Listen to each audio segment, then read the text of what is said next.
Salam sigap dan shalom.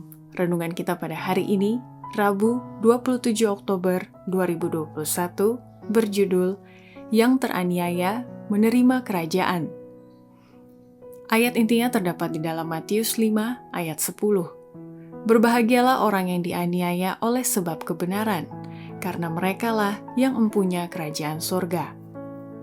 Pena Inspirasi menuliskan yang dimaksud dengan judul renungan kita pagi ini, Yang Teraniaya Menerima Kerajaan, sebagai petunjuk agar kita bisa tinggal di dalam Kristus adalah sebagai berikut.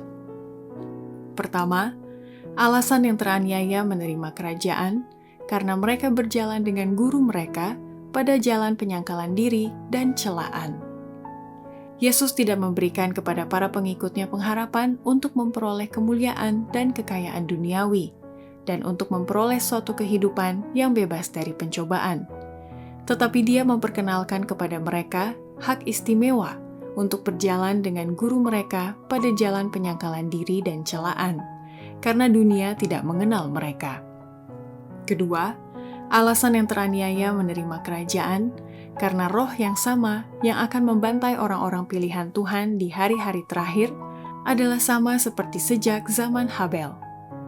Penganiayaan dan celaan menunggu semua orang yang dikaruniai dengan roh Kristus.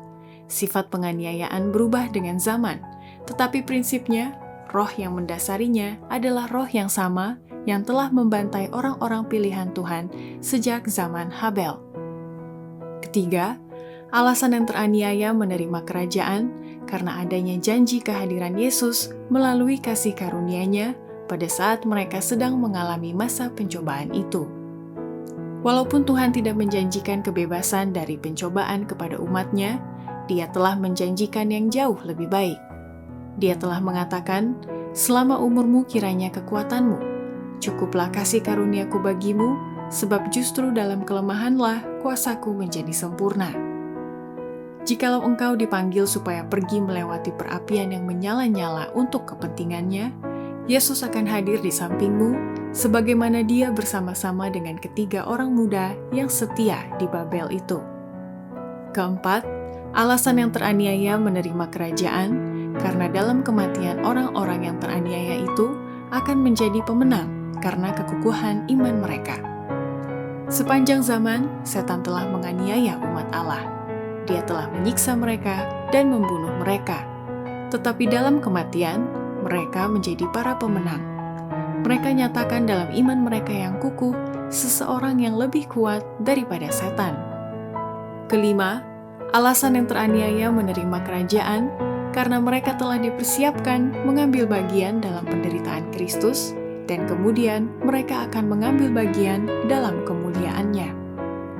Lewat penderitaan dan penganiayaan, kemuliaan tabiat Allah dinyatakan dalam orang-orang pilihan-Nya.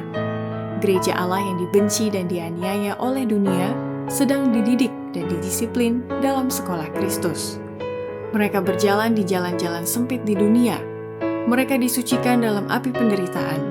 Mereka mengikut Kristus melalui pertentangan-pertentangan yang menyakitkan.